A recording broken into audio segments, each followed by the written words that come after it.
All right. Shalom, shalom, and shalom, Sister Deborah. Coming with a short message, and I'm only going to be with you for a moment, being so I have an appointment. Okay, I was making sure my chair is not leaning. Uh, uh, this morning, good morning, shalom, shalom, and shalom, Sister Deborah. Coming this morning with a short message, but I also have a treat at 3 p.m. I think I will go, let's say 3 p.m. Central Time. I'm going to be interviewing my son, Raymond.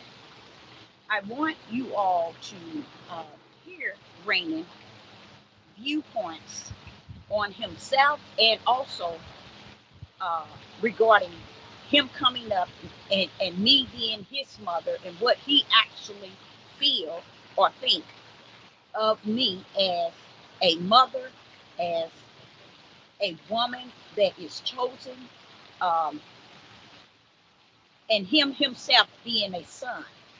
I want him to discuss also, uh, which he's not going to be able to do very much, but he's going to do the best that he can, and how he is dealing with his bipolar one.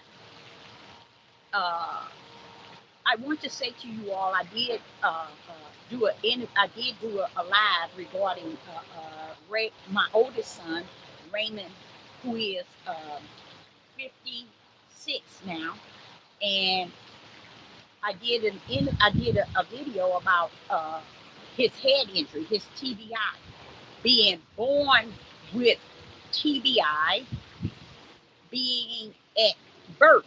He wasn't born with it. It was a head injury due to malpractice, the doctor, and his forceps. And then when he hit 15, during his greatest years, he was battling depression, okay? Which I knew nothing about depression during that time when he was 15, or that he was battling depression, but I did know he was more so a person off to himself, and he was quiet, and he loved sports. But then I brought him up in sports, and he was selected to play football with the high school he was in for the B team as far as football. That was in his freshman year. But during the time he uh, had a suicide uh, uh, uh, episode, uh, things changed for him. It brought him to a level of what he always was, really like a young man that was real humble. I think about my father, who always was a humble man. But I think about at age 15 and at age newborn, coming into the world, being destroyed. Destroyed in what way, Deborah? When they tore up his head when he was a newborn baby. Bringing him into the world, he got tore up. So it shows you how Satan was after him from birth. Why? Why? Even to the point when he was 15, he had another TBI, which is another brain trauma. And what was that? Not tempt, he committed suicide. Okay, and as he present himself uh, at 3 p.m. Central Time, I want you to see what it looks like when the Most High got his down here, and in spite the turmoil and the issues that he has suffered, yet I want you to see the product and hear from the product of he that is still yet surviving.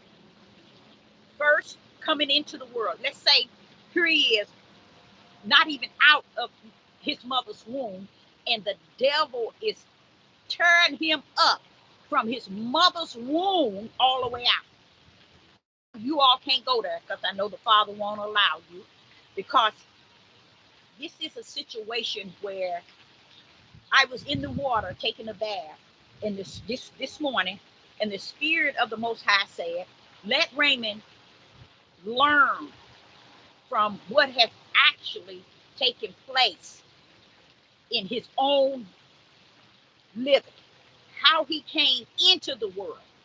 You remember, who do you remember had that experience? Mary had that experience, them trying to take her life, stone her before the baby was even out of her womb. Just say for instance, she wasn't even with the child. You see, would they have stoned her? No. It was what she had in her that caused them to want to come after her, to destroy her. I know billions and billions of individuals who have lived and still living and have passed away still wouldn't even know what I'm saying to you right now. They would not even teach you all what I'm speaking right here and now. You know why? It's just so much that you all think that you're entitled to know. The Father don't see it fit for you to know. So that's why you got so many millions and billions lost from truth. It's because, or the truth that's in them has not been activated, and it's not going to be, because their destiny is to take the tree that was separate from the tree of eternal life, or eternal in the kingdom, was the tree of death, which is in the lake of fire, eternal. So a lot of people don't understand why they might not can comprehend what Sister Deborah said, or might not even find what I'm saying very important. But there's a lot of power in what I'm speaking, because when the water has to deal with me and have to minister to me, everybody around me, before me, even who I speak to, y'all got to stand all the way down, because you'll never outride the Spirit deals with me and teach me. And when he's teaching me through the water, I'm in the tub and he's telling me about my son Raymond. And I decided to do an interview with Raymond this evening at 3 p.m. Central Time live. I want people to hear Raymond. I want you to not only hear him, but see him. I want you to see what it looks like for a man of Judah to be attacked, just as the Messiah, just as he was attacked. Listen to this. I carried him way past 9 months, okay? Way past. And his assistant, my private doctor assistant, kept telling him she needs a C-section. She needs a C-section. He didn't want to do that. So happened on this particular day, his assistant was there at the hospital while I was there in labor. And he kept calling my doctor to tell him, you need to come in to do a C-section because she's not dilating, but yet something is going on.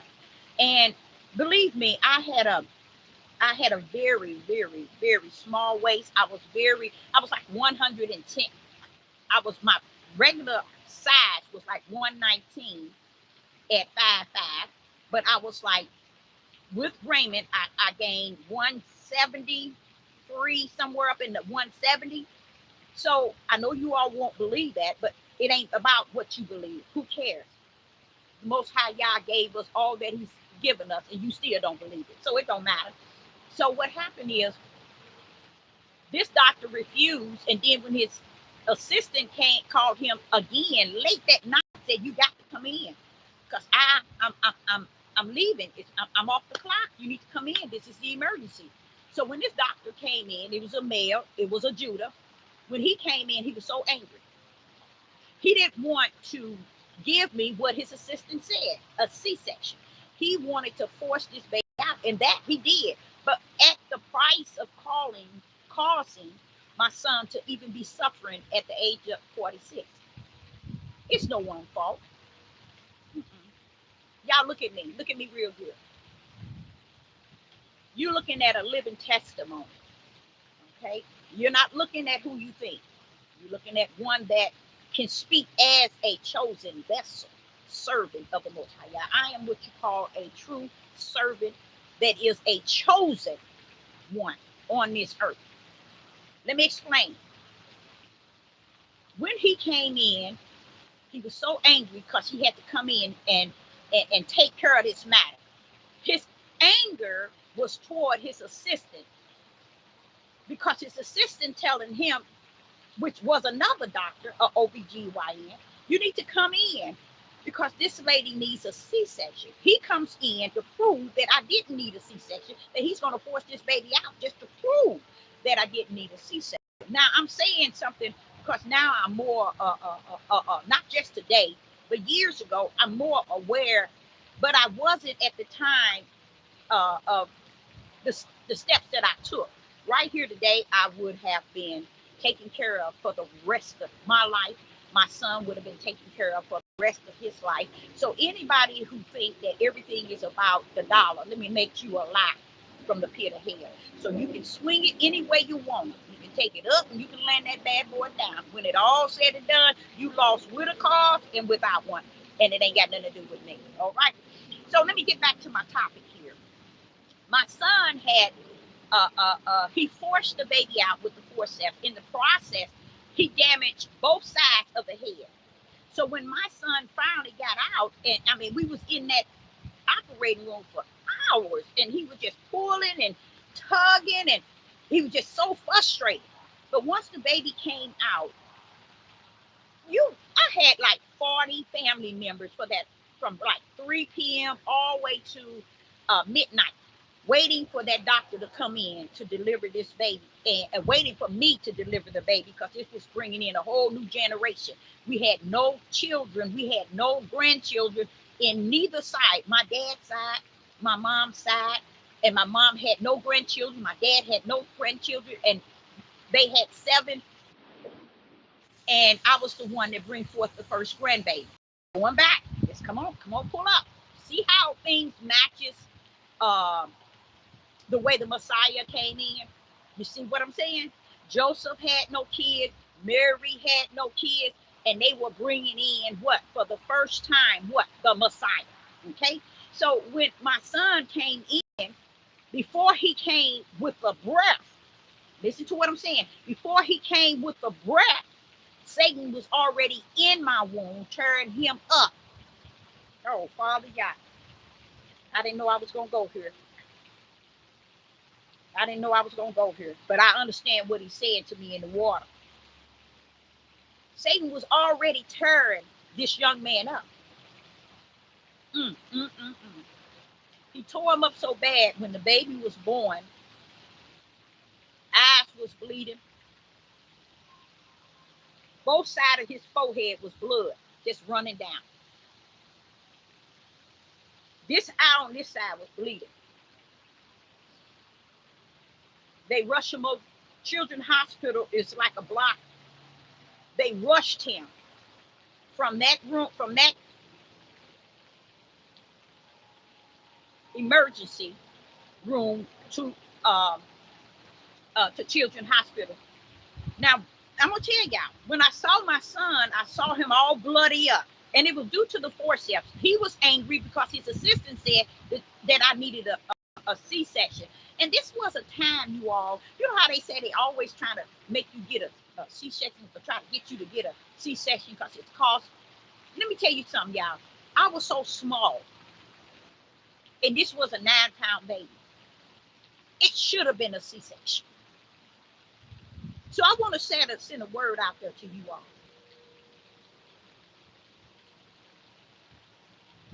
Hell was enlarging for a reason.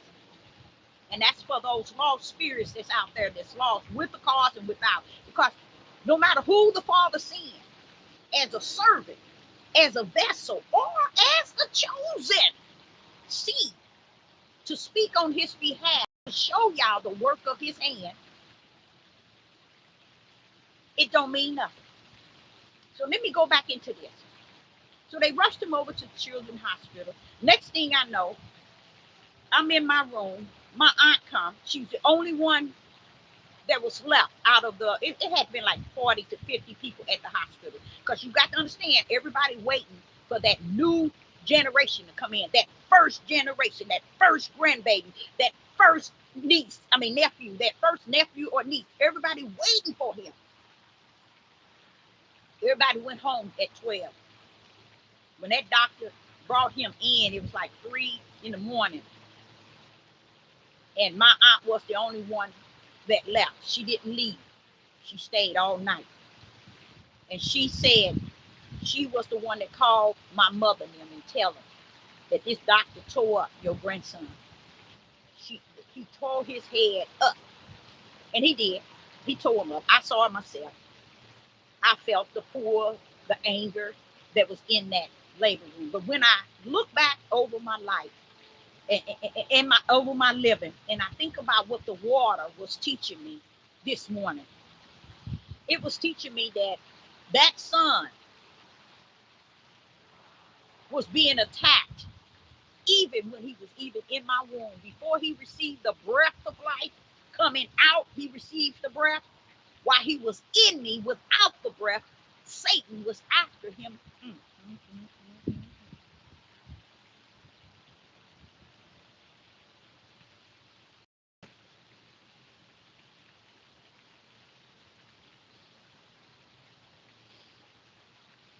Satan was after him before he even received the breath of life. Just as he was after Mary, so that Yeshua HaMashiach could not be born. So the Father was revealing all that to me in a deeper situation. And as something, something crawled on me. At least I heard it, I felt it. I don't know what that was, but the Father was showing me in the water how I didn't even bring my tissue. How my son, the first, and everybody was waiting for. This is an undershirt, y'all. So it ain't like sister showing you her bra or anything. This is a blouse underneath another blouse. But he was destroying, trying to destroy my son before he even received the breath of life. So when he got out, the Most High gave him the breath of life, even during the process of the storm. The storm was in my womb where the man was tearing his head up.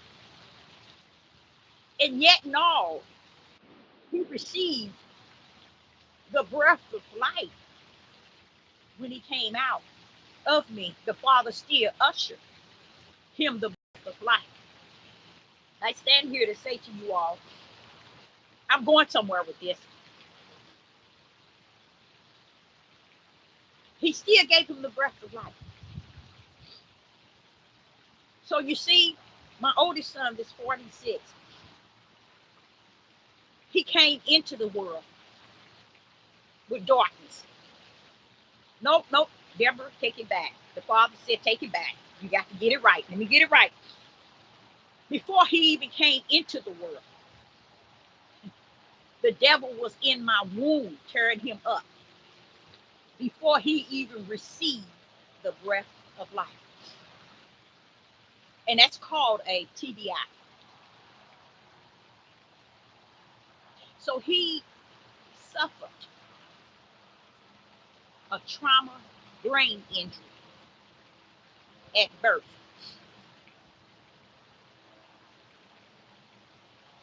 I remember the doctors at Children's Hospital said, we have children born with head injury. But this here wasn't that your child was born. A doctor destroyed your son's way of life. That's how they called it. That's how they said it. Because they gave him 3 days to live in Children's Hospital. He was just that messed up, y'all. When I saw him, his head was about my size of my head. One day, oh, his head was my size. His head was so swollen because his brain and everything in his head was swelling up. That's why they only gave him 3 days to live. And I gave you all the whole overall of how they were so angry with me at Children's Hospital because they wanted me to go to ahead of OB. That's what they called it. You need to sue him. You need to sue the hospital and you need to sue the doctor. They said it's enough that children are born with head injury, but your son was done this way by a professional doctor. And it was anger. It was because he was proving his assistant that I can go in here and get this baby into the world while you saying I need to do this.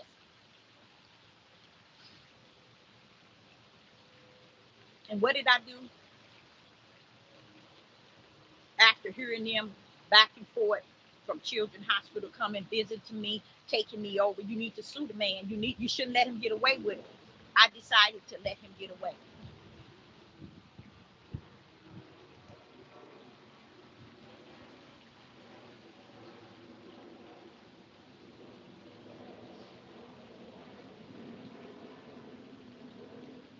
And now I even look back at it and I realize I would have to be something different than what I did with today to have allowed him to get away. My whole thing was I can change my son's situation. See, you guys, a lot of you all listen to stuff that comes out of the mouth of people that doesn't really make any sense. And you all could care less, which is good, because a lot of things describe really who you are and whom you are. Let's put it like that. But I think about going down, praying for the Most High to take my son, and it's okay with me that you take him, because before I would accept him, I'd rather for you to take him, unless you're willing to make him, or not. I didn't say make him. If you're willing to give him back to me, healthy and normal. I charged when I should have been. No, I ain't gonna say I should have been. I won't turn nothing. Sister Deborah won't ever go backwards to change anything in her living. I wouldn't even sell that pitch to anyone. I don't want to change anything because I think right where I am, right where I've been, the Father has ordered my steps. And I don't prove myself that I'm the chosen vessel of the Most High Yah servant. I know who I am. And that's why I don't let people try to use witchcraft and sorcery or power to control my narrative or the way I rumble. Okay? So what happened is, even in that situation, I'm going somewhere with this. I think about my son in that situation he was in. They gave him 3 days to live. Instead of me going to the OBGYN and filing a complaint on the doctor and getting an attorney, I decided to go down in the chapel and I prayed to the Most High Yah and asked him to take my son. If you're not willing to give him to me healthy and normal, take him. I'm okay. I'm okay, Father. Take him. Well, the doctor said he wouldn't live 3 days. So what did the Father do? The Father honored that prayer. He gave me the son, healthy and normal. And when I say healthy and normal, you got to understand, it's not the healthy and normal you and I consider healthy and normal. It's the healthy and normal at the best of Yah hands. And I was willing to accept that. And what brought me to my oldest son this morning, I was thinking about him because I have an appointment with what you call low rehab. And that's with the state. He's been enrolled with them for a long, long time. And they help him find work and help him in the area of having a coach. But let me tell you, after all of this, I sometimes turn around, turn backwards, and say, "Well, Father, you said you were gonna give it to me healthy and normal. Oh, he got all these mental issues. That's what I not in mental, but this bipolar one." And then the Father had me to understand the two difference. He said, Ray came in to the world being attacked for a reason. It's because who he is in me there. He wasn't attacked in your womb for no reason. He was attacked for a reason. When he got to be the age 15, he was already suffering from the brain injury, which caused him to have stress. He couldn't sleep and depressed.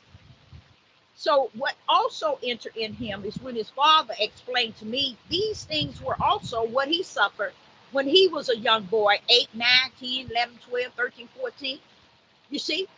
But the father was showing me that the way Raymond came in, he didn't he didn't come in like everybody. Raymond came in different than many people.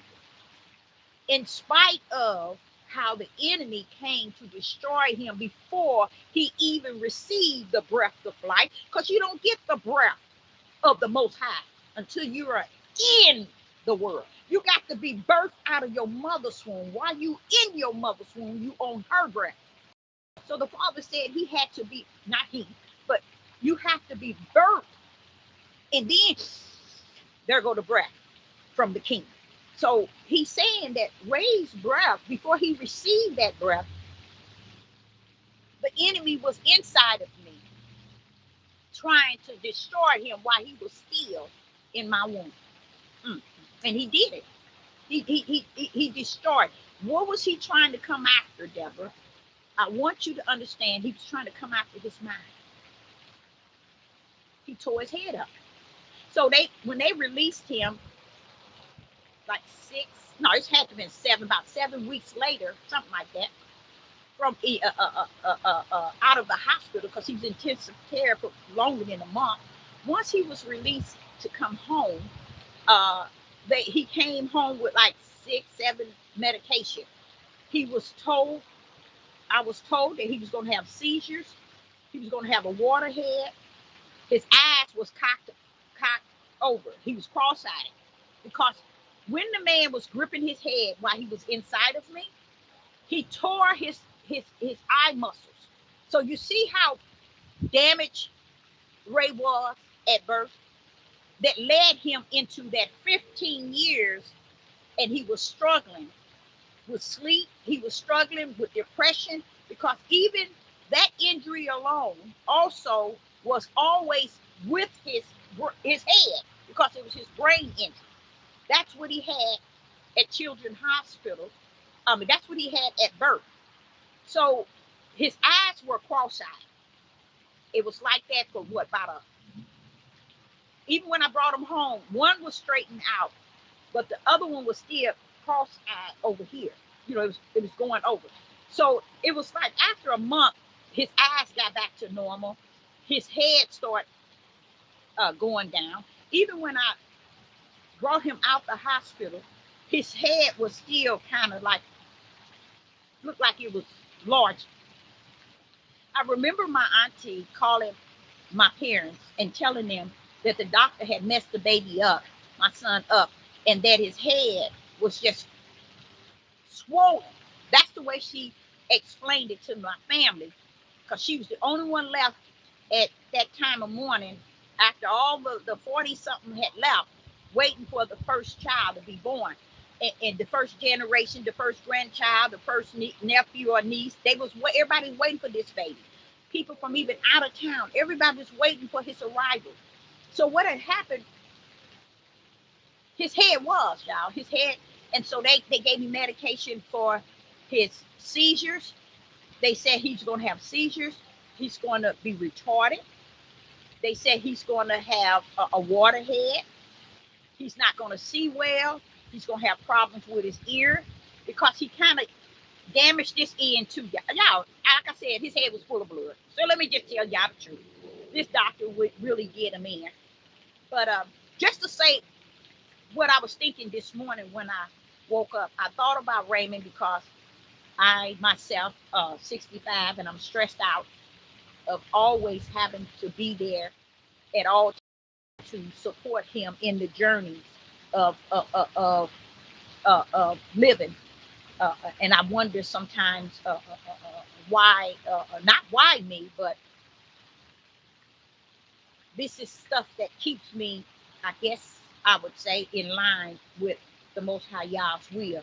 And being that chosen one, I believe that not only that, I'm the chosen one to bring to be the mother of one that even Satan himself tried to destroy while he was in my womb. So this kid, which is an adult man now, he himself is special. And that's how I have to look at him, said the Most High Yah.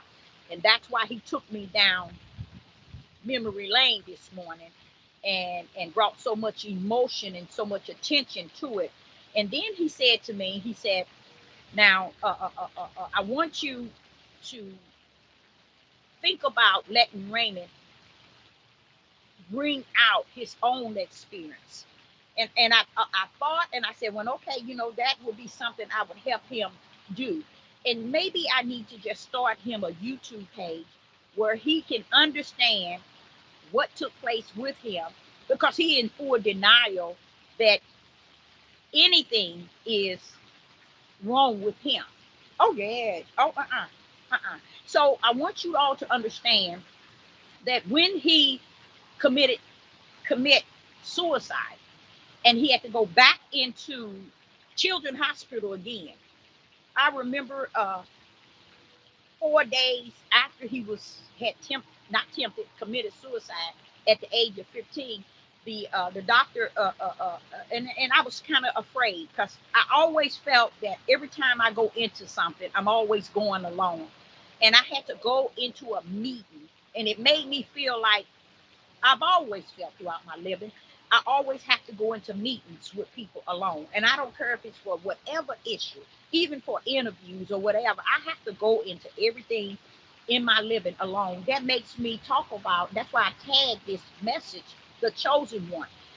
This is what I'm speaking to you is what defines a chosen vessel of the Most High Yah. This is what I speak of a servant of the Most High Yah.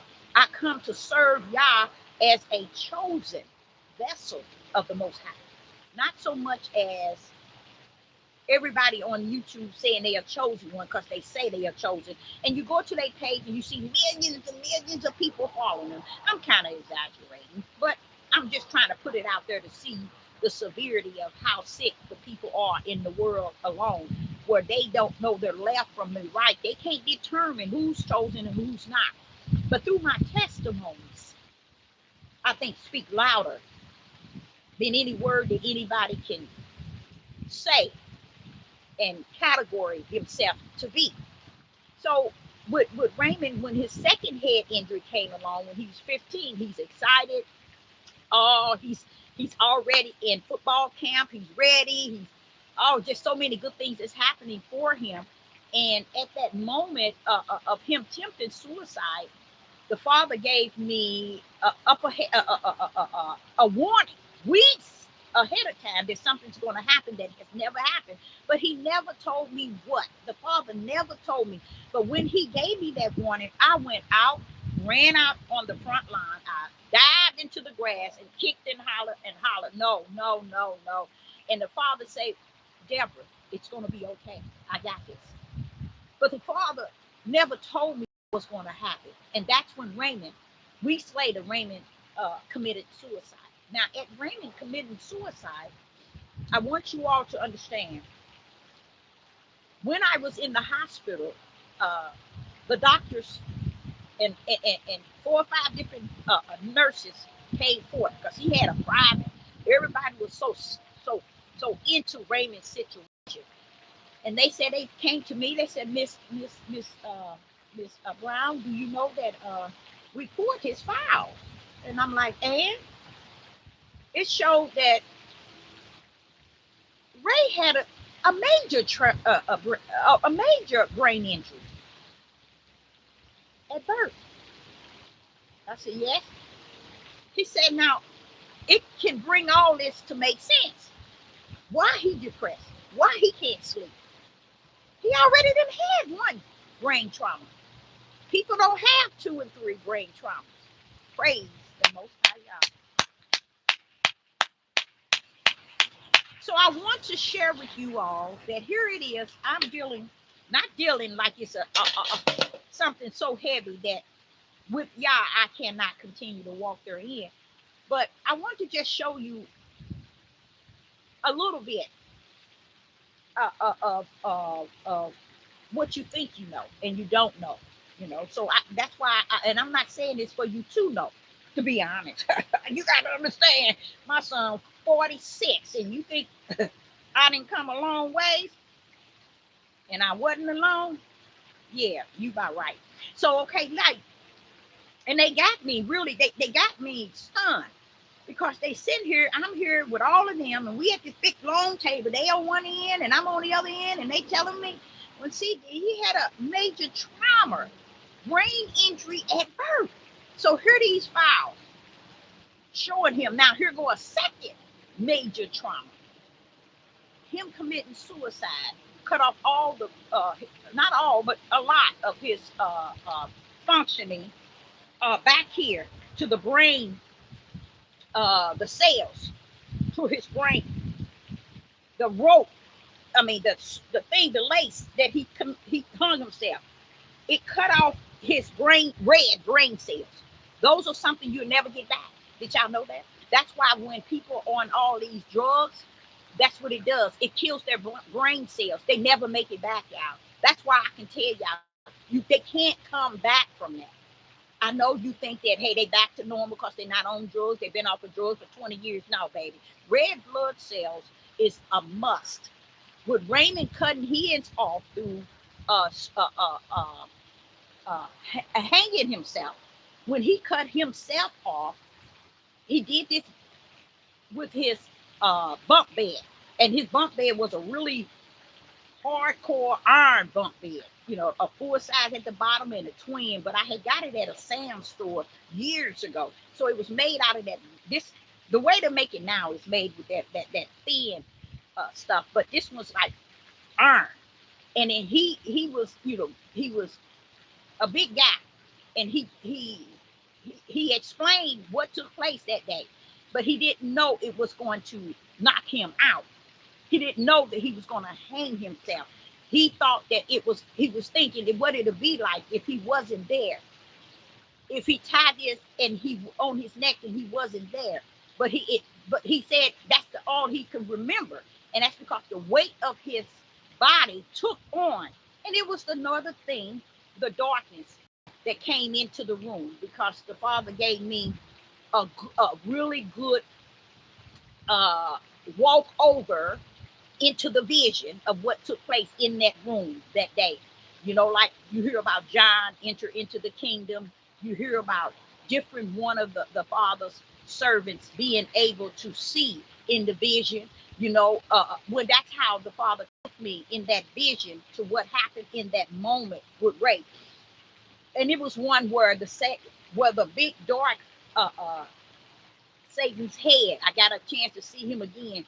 I saw him when I was a young girl, like at what 8 or 9, and then the Father showed me him again at in the corner of Ray's room when Ray committed suicide, and he was just laughing, having a good time. But what happened is, again, the kingdom intervened. See, that's why I want to give the glory and the honor to, is how the kingdom pull up. That's why I tell y'all, don't talk to me. Don't think you know me. You don't know me. I don't care if I met you, if I don't meet you. You don't know me. I am the vessel, the chosen vessel of the Most High God. It ain't about what you think in your flesh and what you feel. I am who He say I am, not who you think I am. How about that? How you like me now? All right. So what happened is, in that process, there are two attempts on the mind of Raymond. So what is that telling you? This kid must have a sharp mind. Did not I tell y'all that he came here high IQ, very intelligent, very smart? I don't know, speed reading. And I always wonder because I never liked reading. And I couldn't understand how did this kid and where did he gain all these abilities? Even throughout the turmoil he has experienced in his living, you're going to get a chance to meet him and hear him speak and realize that, wait a minute, this is a purpose for him to be here at 46 years old. Look how the Father poured up. He poured up to defeat the enemy while Ray was in my womb, and he brought him out and still gave him the breath of life, brought him out of the 3 days of what the world, which is the doctors of Children's Hospital, said he only gonna make it 3 days. What did the Father do? He poured up. Ray committed suicide. I'm a living witness, a mother that had to cut the rope, or not the shoestrings from around his neck. I was there. That's why I can tell y'all if a person commits suicide or not. I can tell you more than you think I can. I can tell you pretty much where they were and where they were going with this mindset. So when you see these people hanging from the street, I'm the number one that can tell you what's going on with that. My testimony is what you call a living witness, not a dead. Moses can't come back and tell you what I can tell you today. Abraham can't come back and tell you what I can tell you today. David can't come back and tell you what I can tell you today. I can climb on top of any and everything each and every last one of them talked about. I can climb on top. Why? Because I'm a living witness today, and they are not. Okay? So all of y'all can stand down, stop all this monkey clowning, and go somewhere else where you think you can know something. So what this said is, here goes the second attempt on the firstborn. The second attempt was Ray committed suicide. I cannot and I will not, and I stand in many sanctuaries on the pulpit to let them know it wasn't no such thing as committing suicide, attempting suicide. He didn't attempt suicide. He committed suicide. Where I have to own that is because when I found him, he was dead. I looked at his feet, purple. I looked at his hand, purple. His lips were purple. He was stone cold dead. So nobody can't tell me nothing no more than that. So when the ambulance come, they said, well, wait a minute, something's going on. It shows that he's dead. His eyes are dilated to death. I said he was. They said, well, why does it look like he's moving? We can see that he has a flood of heartbeat. I said, because I was blowing in it and pumping it and blowing in it. But what it was the breath of life saying, hold up, hold up, hold up. You can destroy that body. But until I say, or sniff that breath, or till I say to death, go get him, he ain't going nowhere.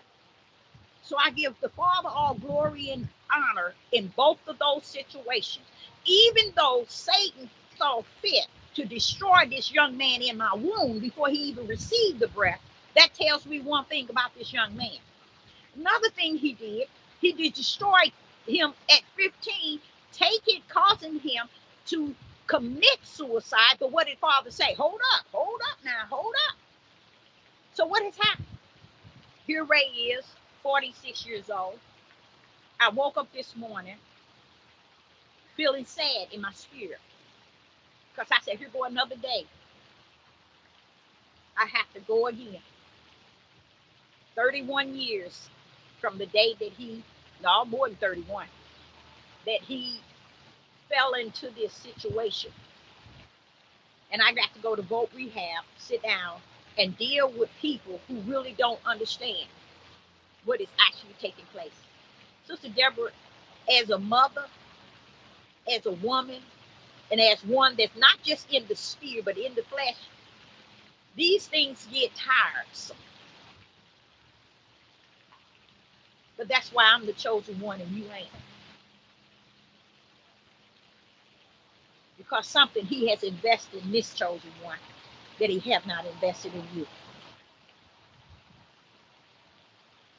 So now I got a meeting at 1 o'clock with Vote Rehab because the job that I'm used to, this is how I rumble with Ray.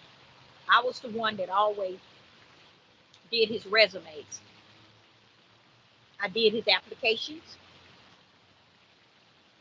I was his voice. And here I am, still yet. I did his resume. I upgraded his resume 2 months ago.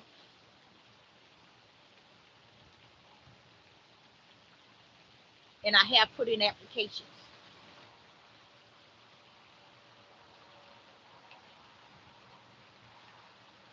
But I want them to know something about him so that he can maintain his job. So when he got the job with Goodwill, it was going on 8 years he was there until a European lady that was where he worked, and all the Judah kept telling Ray, leave her alone, don't bother her, don't let she that's not a good woman, that's not don't Ray, you can do better than that. They really, the elders there at his job, they really try to talk to him and encourage him to stay away from this woman, but he got involved with her. The moment he got involved with her, he began to not come home, and he lost his job. He let his car go down, and then he went to stay with her after she realized that, wait a minute, he ain't got no money anymore. She didn't want him there. So he ended up right back with in the house that his stepfather, not his stepfather, yeah, his stepfather, that's his stepfather, is at. So he's there now, but this is where this is not just his stepfather's place, it's his place as well. So this is where he's at now. And he's been without his job for now a little over a year. So Vote Rehab, I had to go back to Vote Rehab and say, okay, tell them what took place. Now they filed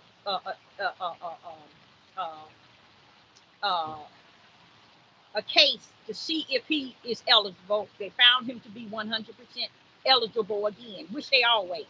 Now they're going right back in to help him. But what has happened is every meeting we go to, they're not doing anything. They're not listening. They're not hearing what type of work he needs. They found him a job, and yes, that job paid $29 an hour, but you're putting him in danger. You're not understanding his struggle. You're just sticking him somewhere to make yourself look good. And the people denied him a coach. The company said, we hired him. He got to come in here without you all. Nope, we don't need no coach. We got somebody training him. And without his coach coming in to kind of show him the ropes, he won't survive. So they did not let the coach come in, and I'm all for them. I salute them for not allowing the coach to come in because they did it the wrong way. They did it the way I told them they can't do it. So back to Vote Rehab, we're going to have to route it over again. But where I am tired of trying to battle a world that can't be helped. So when I go into this Vote Rehab, I'm going into the world again. The world cannot help my son.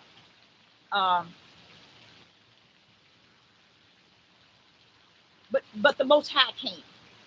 So instead of me just letting him not get back out there, because he had that job almost 8 years, and I the one did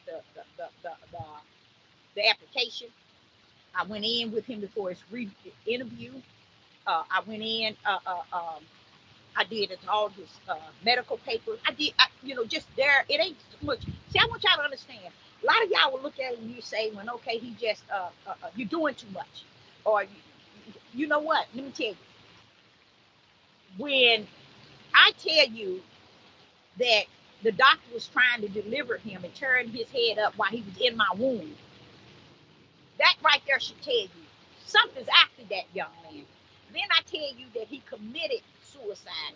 Who is that after the mind of this young man?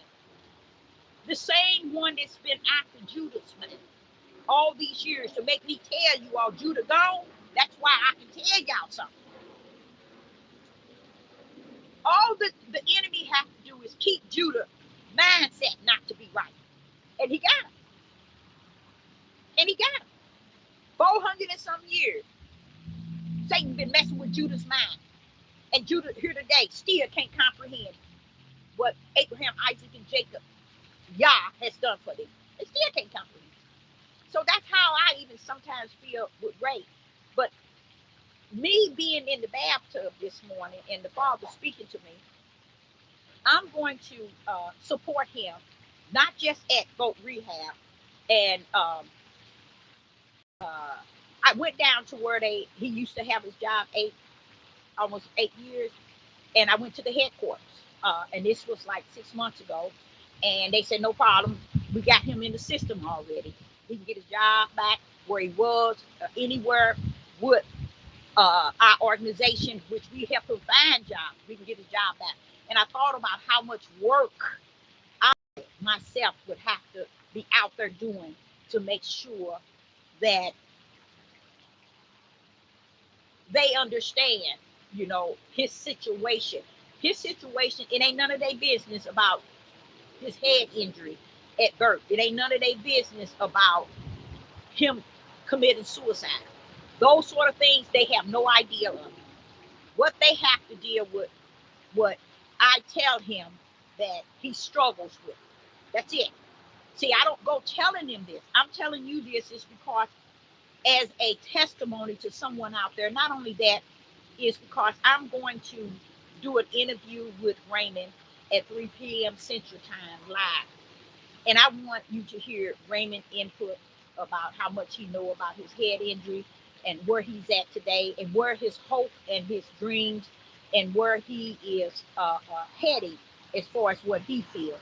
I want him to also talk about me as a woman, as a mother, and as a spiritual individual in his living, because he is well and he can tell you more than any one of my children can explain it.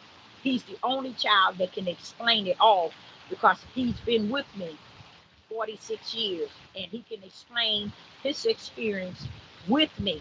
And he's the type that he ain't gonna cut short because he ain't got time for that. Meaning that he tells the way he feels. So it ain't no cover up because your mama's sitting there. So I'm gonna do an interview with Ray at 3 p.m. Central Time live here on my YouTube page.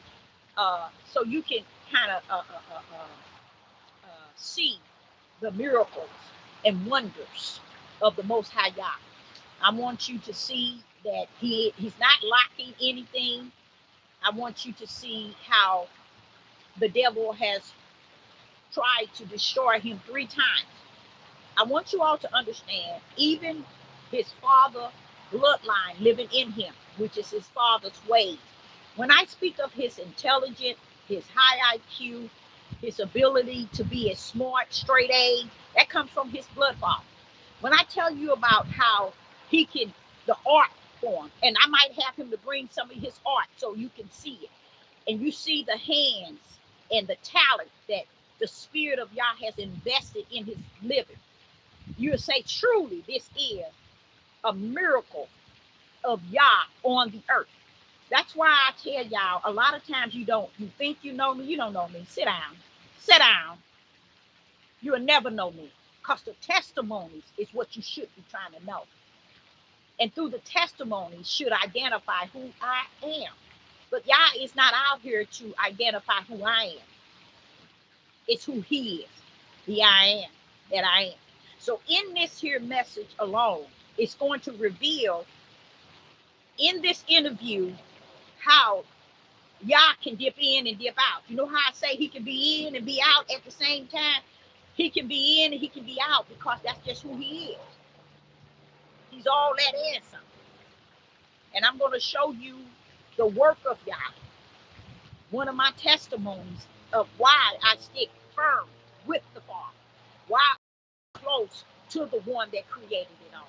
Because this is the type of work that bags him up and laying him down to be all that he is in me. I don't use what you say, what you think, your feelings and your emotion to dictate who I am. I'm a chosen vessel.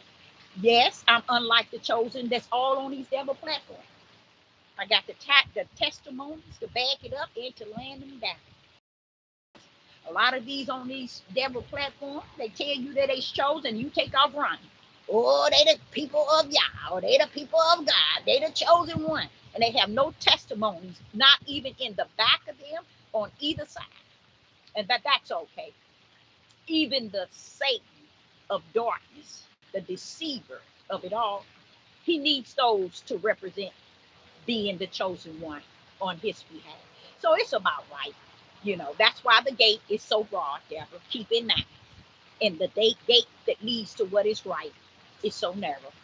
So I, Sister Deborah, is going to come live. But I will say this, that I will say this. After we leave vote rehab, the whole idea of us going there is to set up again uh, uh, uh, him a job to where he can go in, and their job is to make sure they go in, find his job. They'll take the resume that I already uh, set up for him, and they'll find him a job that fits his resume. They'll go in and they'll talk on his behalf. See, that's used to be what I used to have to do, but I can't seem to get them to do it to where he can find a job like I have always done. Ever since he was 16, I've been finding him jobs, you see, and he's been getting jobs, and he's one that stays on the job quite a while. But the thing about it is, with this job here, he got involved with a female, a European woman who thought, okay, he got a job, he looks good, he got his own place, not his own place, he got his own transportation. Oh, this a man that can take care of me. So she thought. And she was one of the lowest of the low. I wouldn't have never thought my son would even get involved with someone like that, because coming up, he was the opposite. He wasn't the type of person that liked uh, European or white girlfriends. He really never was. He wasn't the one that wanted to be around that environment. So I was shocked, but I was shocked and I wasn't shocked, because I also have to consider he has a head injury. So his mindset is not like it used to be. So that's something else I have to deal with, because he can't function at that level of being able to be what he used to be because of that head injury. But I think about what the father did. He restored him by giving him to me healthy and normal. And I think right now he runs around about 190, 5'12", uh, strictly built, uh, very attractive. I'm hoping when I get over there, he have had a haircut, so we can do that 3 o'clock p.m. Interview. And even if he have not, I think we can still kind of squeeze it in. We'll see, because I want him to present himself as really a living testimony of what the Creator Himself is capable of doing throughout all what has happened to him. But we got a meeting at 1 p.m. Central Time, and that's where I'm on my way now with Vote Rehab. And again, they stepped in and did a good job, but they didn't tell the people of his disability. They didn't tell the people that he needed a coach. They didn't tell the people the right things. So now they're about to redo things and find him a job, and that's their job, is to do that and to place him in the right environment, in the right place, and then take a coach in with him. Now, when they go in, have to go in with a coach and only pull out. I'm not going to allow a coach to be with him throughout his time working there. Only enough time to get him familiar with the place. Clocking in and clocking out is a part of his disability. He can't remember to clock in and clock out. All of that is a part of his disability. He has long, short-term memory. But you got to keep in mind now, I wanted the Father to give him to me healthy and normal. And I, Sister Deborah, a prophetess in the wilderness, I salute the Most High for doing just that. And He gave him to me, and He's still with me. And there are some struggles that he is having, but I just want to say to the Father this day, I just thank you for even enlightening me to every day. I'm so grateful that the Father didn't give me a handful. He still yet spoon feeding me this very day. He still spoon feeds me because of what he gave me this morning. Uh, So I will be coming at 3 p.m. Central Time, uh, um, live with Ray, so you can kind of see the living testimony for yourself. But I will say that Raymond's, he has no idea that I'm going to do this. He has no idea, but he believes in who I am. He believes me as a mother. He believes in me as a woman. He believes as me as a spiritual chosen seed of the Most High Yah. Throughout his head injury and throughout what he's struggling, what he go through, he believes that I am who that I am, have created for him in his living. So I'm grateful because y'all gonna open up another door so he can be able to we can clear up this so he can go in and get his job or get another job. He can go back to his job. See, I went down to headquarters. They said he can go back to his old job or he can get another job in the same Goodwill industry, or else they'll find him another job elsewhere. So Go Rehab is going to hook up with Goodwill work program, and they're going to find that his fit. So that's what the meeting is about today. But I will say that with that meeting today, Ray will be doing the interview, and I also have not told him, or not like I'm telling him, but I'm showing you how humble he is. He would do it. So I got to take this here stand and everything I have here, and I got fold up chairs, and we're gonna go to the park, and we're gonna sit down, and we're gonna talk, Ray and I, about some things, and I'm gonna let him know that I have also informed you all where he's gone and what he's gone through and what he's continued to go through, uh, and that is bipolar one is a part of TBI. I don't know if any of y'all know that. There's a bipolar one and there's a bipolar one. There's a bipolar two and there's a bipolar two. Uh, there is a bipolar one, which Ray has, which is a bipolar one that's connected to a head injury when someone has a head injury. And then there's a bipolar one that has nothing to do with a head injury, but has to do with people who have been on drugs, people who have done substance, people who are mentally really out there. And they can fall under bipolar one, bipolar two, bipolar three. But with Raymond's bipolar, it falls under a medical condition called TBI, which is a brain trauma injury that led his brain to suffer bipolar one.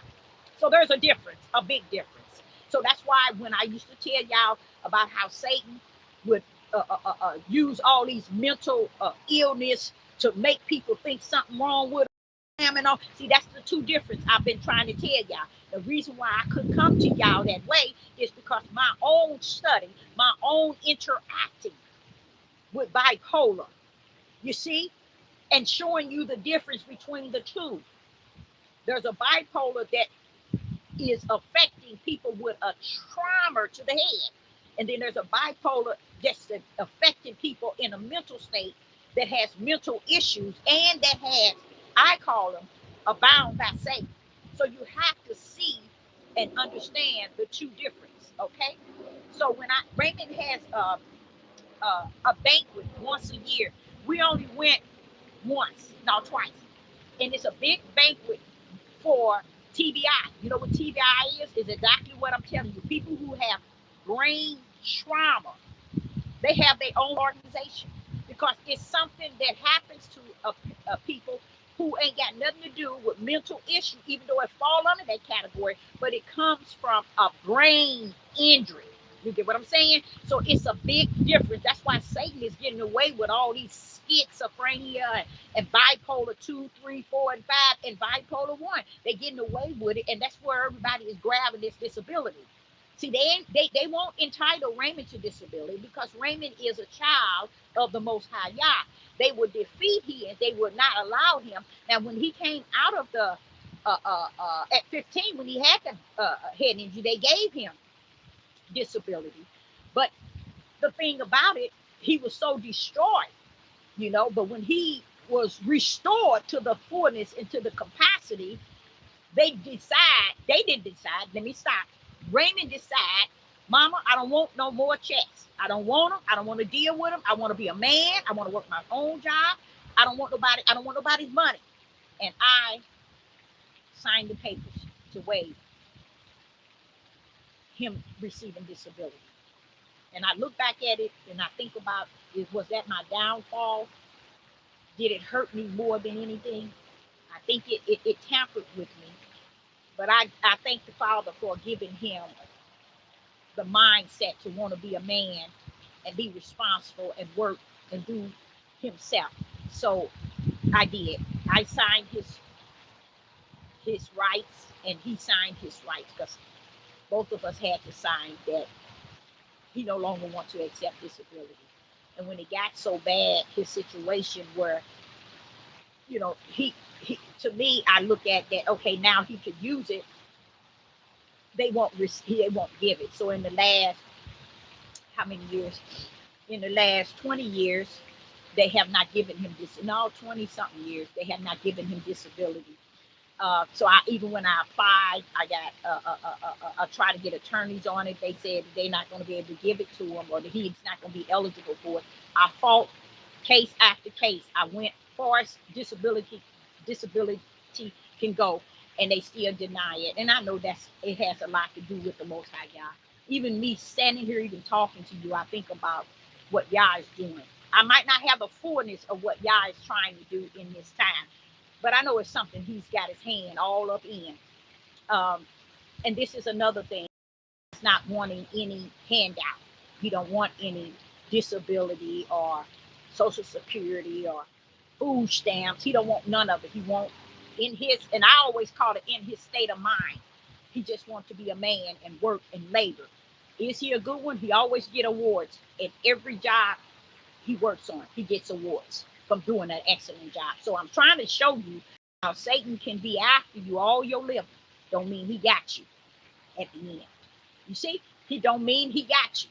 You see, he can turmoil you and take your childhood and to try to destroy you from that end to where you at today. But he don't have the victory. The victory is not his to have. It still belongs to Yah. So this evening when I do the at 3 p.m. Central Time, we're going to do an interview with Raymond. If I don't make it that time, I will make it probably at the 6 or 7 p.m. But I'm trying to make it at 3 p.m.